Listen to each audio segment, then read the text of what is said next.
Now, customers of some of the 23 collapsed savings and loans and finance houses today thronged branches in Accra to fill out forms by the receiver for funds to be paid them. The validation of depositors' claims for the 500 branches affected by the shutdown began this morning. Charles Aite reports some customers expressed worry and frustration about the development. It was a challenging moment for clients of some of these defunct savings and loans and finance houses. Here at the main branch of the defunct GN Savings and Loans Company, workers were nowhere to be found and customers, as usual, disturbed. You could see the padlocks in that regard. We're also yet to speak to some of the clients who tell us that not just this particular branch has been closed down for unknown reasons, but other branches as well. Last time it was for 22,000, and last year they pay 9,000 installments. Even some of the checks are bouncing, so now almost 13,000 with them. Friday I heard that the Ghana Commercial Bank took the allowances, so I'm here to check if I can get my money. Yes. So what has been the response? Yeah, they said the Bank of Ghana is supposed to give them some form for the customer to be filled, but the forms is not yet in. So we are waiting for the Bank of Ghana to bring the forms. You say you're here for your money. How much do you have saved? I have 12,000 Ghana cedis. For me now, as I'm talking to you, my work is down now because I'm a young guy coming. I'm starting with mobile money, but the money that I supposed to be used, I deposit here almost 1 year now, so the work is stopped. The case was no different at the first Ghana Savings and Loans Company. It was an atmosphere of confusion and frustration. You can see behind me some sense of confusion. Customers currently here, they doesn't know the reason why the banking hall of the Savings and Loans Company has been shut down. What we do know for a matter of fact is that the receiver should be in there and receiving several forms from customers as they process payments. But this is the case here at the Savings and Loans Company. Here, management of the defunct company were absent as receivers from the PricewaterhouseCoopers PwC took over operations. With a shut banking hall, these distraught customers were handed some forms to fill in their details as part of procedures for payment.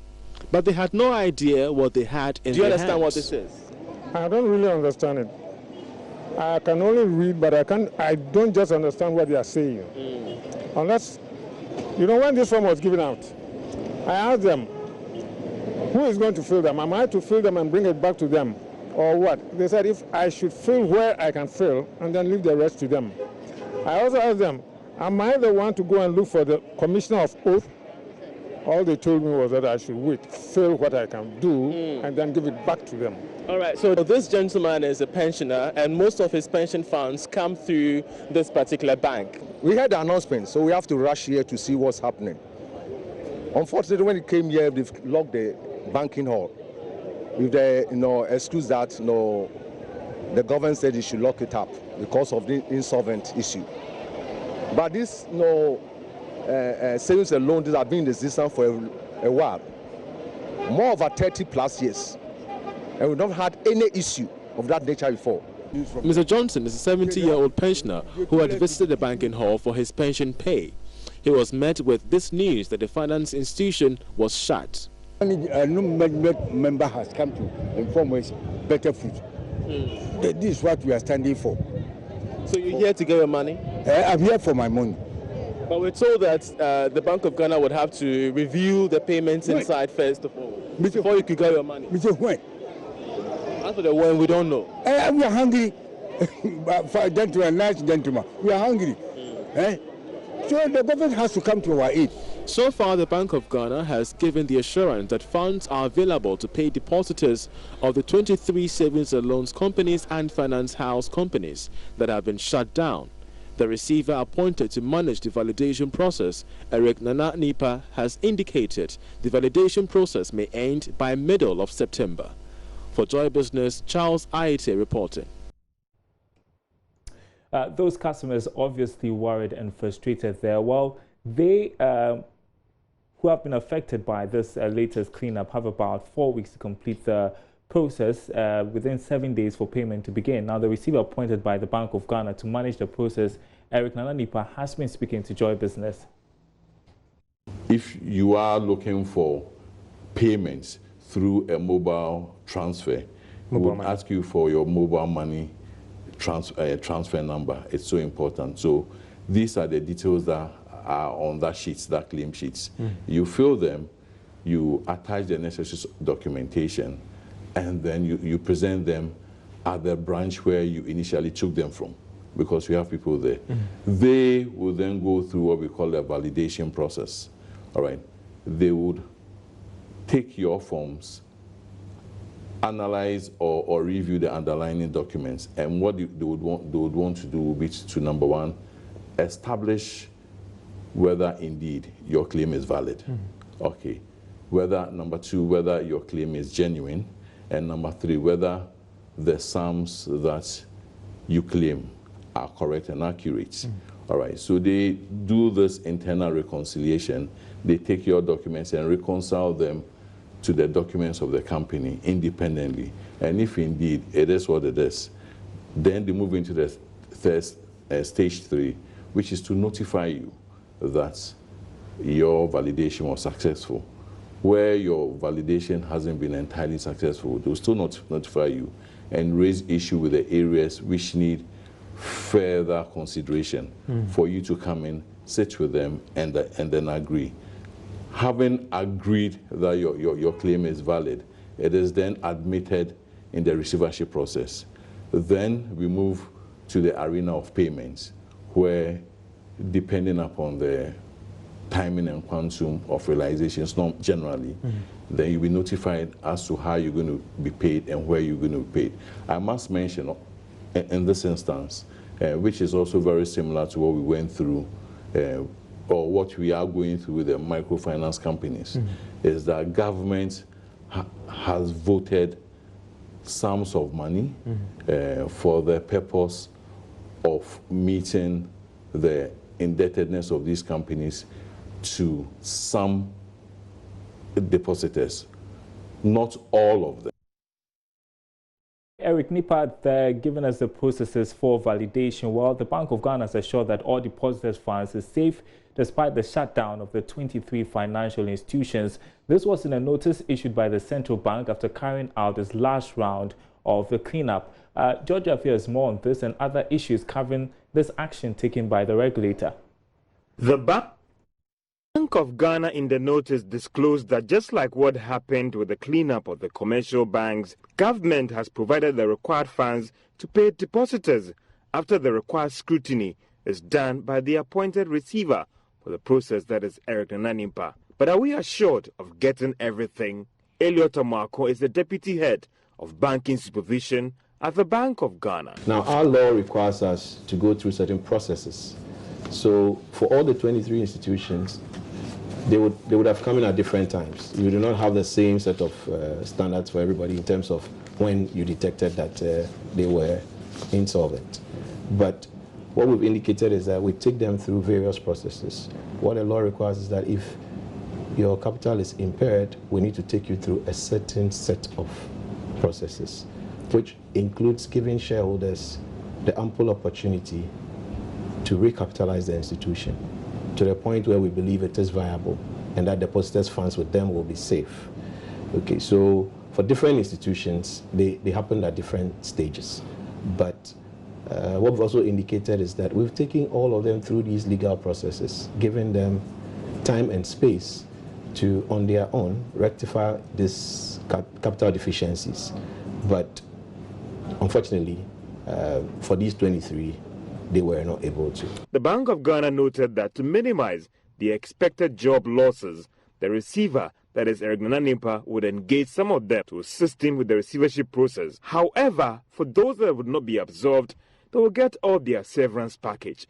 There are also fears that the action would rather affect efforts to improve deposits and bring those outside the financial system into the main banking space. The Bank of Ghana argues that it took the decision to revoke the licenses of these institutions because after a careful assessment, they had no reasonable prospects and their continuing existence poses several risks to the stability of the entire financial system. Well, it's not all the institutions that have gone down that are accepting the charge being put on them by the Bank of Ghana. For instance, GN Savings and Loans is contesting the basis for the withdrawal of its license. Its founder, Dr. Parkwesi Ndum, is arguing that the challenge had to do more with the government's indebtedness to the company rather than mismanagement of depositors' funds. He is also challenging the Bank of Ghana's claim that he transferred depositors' funds outside the country without the required approval. More Dr. Parkwesi Ndum and JN Savings and Loans. Well, the Bank of Ghana has justified its decision to revoke the license of JN Savings and Loans Company, blaming managers of the financial firm for overexposure to government business. The central bank says stakeholders should learn to separate the regulator's work from government business. Group Ndum is currently challenging the central bank's decision to revoke the license of JN Savings and Loans, insisting that government owed it some 2 billion cedis. But in an interview, the Deputy Director of the Banking Supervision Department of the Bank of Ghana, Elliot Amako, said depositors cannot be made to suffer due to wrong investment decisions. If it turns out to be true that government owed him, and government has not paid, and we've had this storyline for quite a while now, which has not been denied. Well, I'm coming to the substance of it, but I'm also saying that for us as a central bank, we are dealing with a financial institution, and the financial institution is required to be solvent to meet depositors' demands. Okay, granted that one of the risks the institution took was to fund government projects and it's not received. Let's say you are a bank. If you give your money to Mr. X and Mr. X does not pay you back, and for that reason your depositors are suffering, the depositors are queuing, the depositors are not getting these funds, is that the most prudent way to use? I mean, that is no excuse to the depositor. We are looking at... But doing business with government and rendering services to government... Don't mix us with government, because we are not government. We are to regulate the financial system. The financial system is supposed to protect these vulnerable depositors who have voluntarily brought their money to a financial institution. And for months, for years, they are not getting their funds. So it's on that basis that we are taking that decision, and it has nothing to do with the decision of the institution to invest its funds in government projects was a risk it took, and the risk are supposed to be balanced the money so that depositors do not suffer. You understand? So I just want to make that point, that we have nothing to do with that. Having said that, in our press release, we've also engaged government, and government had given its position, and we've indicated that even the figures that government had indicated to us that it owes this institution, if we factor it in and it is paid today, it will not change the insolvency determination that we arrived at. And it was on that basis that we took our decision. And don't forget that we've given this institution ample time from when it was a bank. We started having this discussion on government payables to when it was downgraded. And months on, 8 months after it was downgraded, these depositors are still queuing and not getting their funds. Well, so it's been 2 years since the Bank of Ghana started its reform of the banking sector, and we have been asking you in our poll what you make of it. Take a look at the results now on our Facebook page, Joy Business. So that's the question. It's been 2 years since UTN Capital Bank were collapsed by the Bank of Ghana. Has the central bank done enough to restore confidence in the sector?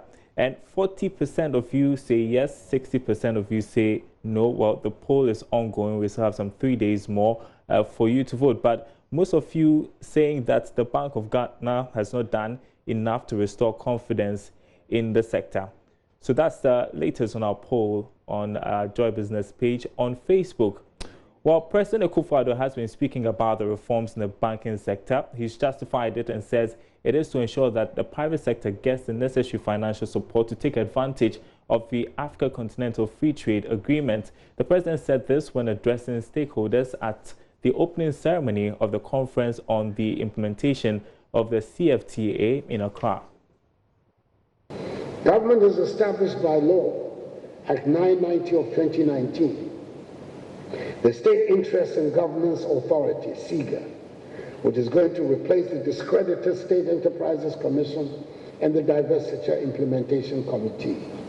I'm hopeful that SIGA will strengthen our SOEs, JVCs, and OSEs, promote sound governance and institutional performance, and have them play significant roles in the development of our economy, with the additional aim of being able to tap into the enormous potential the AFCFTA will present. Right after this program, I'll be heading to the Kempinski Hotel to launch this all-important authority, whose board, after it is sworn in, will be chaired by a senior, successful, respected figure of the private sector, Mr. Terry Darko, past president of the Ghana Employment Association, and whose director general will be the energetic Stephen Asamoah Barty. I'm anticipating that both of these personalities and others will help infuse good private sector practices into the management of these public enterprises under their new dispensation. It will also be essential that the regulatory agencies rise to the occasion and be up and doing in the discharge of their duties in order to promote discipline in the activities of the private sector. Institutions such as the Bank of Ghana, the Registrar of Companies, the Securities and Exchange Commission, the National Insurance Commission, and the National Pensions Regulatory Authority must see to the effective regulation and supervision of the entities within their remit. We have seen what the previous failure of regulation led to in the banking sector. The Presidential Fiscal Responsibility Advisory Council, headed by an eminent economist and composed of other well-known economists, has been set up to advise the President on how to maintain fiscal discipline and develop and recommend policies for the maintenance of prudent levels of public debt, ensuring that the fiscal balance is maintained at a sustainable level at all times. Well, the African Union is using the next 10 years as transition period to deal with obstacles hampering trade along Africa's borders. This period also gives opportunity to businesses in Africa to engage and have a better understanding of the Continental Free Trade Agreement. Eben Sabute has more from the National Conference on the implementation of the CFTA in Accra. After signing and ratifying the deal, the African Union Commission anticipates there will be challenges among businesses that need to be dealt with before the full potential of the single market is achieved. Deputy Commissioner of the African Union Commission has been explaining some of the barriers that he needs for member states to deal with. We are slowly trying to disentangle all the obstacles. For instance, try taking an articulator full of goods to Togo. At the border, hey, arrêtez, enlevez les choses. I used to study in the UK, in Amsterdam. When we were traveling as a student, every place stop, show a passport. I want to serve as a counselor in Brussels. You can drive from Amsterdam all the way to France without even realizing that you're in France. The difference is that they have removed all those obstacles to movement. That is what we should do here. And then you see an Africa which is vibrant, and Africans which are happy and free, ready to innovate. So you'll be using the 10 years transitional period to do all absolutely, this, absolutely. To preparing and also preparing our productive capacity to take advantage of opportunities ahead. Ambassador Cortes spoke to Joy Business after addressing the first conference on the implementation of the Continental Free Trade Agreement. On his part, Head of Policy at the Economic Commission of Africa, Joseph Atabensa, charged government to ensure a sound macroeconomic environment for the private sector to benefit from the agreement. In terms of and the data speaks for itself, that it's an economy that is doing well. And we have no doubt that with the hosting of the Secretariat here, it would even push push the economy even higher. However, we would ensure that in order for us to get this right and get the trade right, it is important that the macroeconomics be right. And so therefore, the Minister of Finance, the Governor of the Central Bank, is important that they make sure that we have the right macroeconomic environment. You cannot do trade if your infrastructure is weak. And so therefore, it's important also that we focus on building the necessary transboundary infrastructure that would support. The theme for the three-day conference is harnessing the benefits of the CFTA for a Ghana Beyond Aid. Business associations at the conference called for collaborative efforts by government to reduce the cost of doing business among member nations. All right, another important update we want to bring you. CEO of gold dealership firm Men's Gold, Nana Appiah-Mensah, has appealed to government to unfreeze his assets to enable him settle his liabilities. Mr. Appiah-Mensah said this when he addressed the media on the state of affairs of the company and its future plans. Going to pay the people. So I think this is tied to the issue of unfreezing the bank account and the asset. We cannot make any payment as to our business associates or our customers, like when our assets and then the bank account especially, I'm not even too worried about the asset, but the bank account especially, if it's still frozen, then we are, we have a difficulty. So we are praying humbly, we are lying prostrate, and then if you like, we're on our knees. They should look at it, respectfully, and take a decision on it. So when the account is opened, we would immediately make arrangement, just as I indicated in my speech.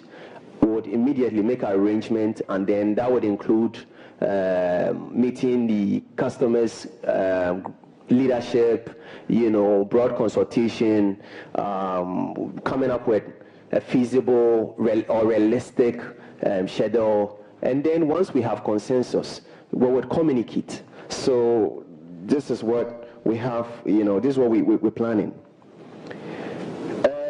Kwabena, right? Of TV3. Your question was, how many customers do we owe and how many customers are involved?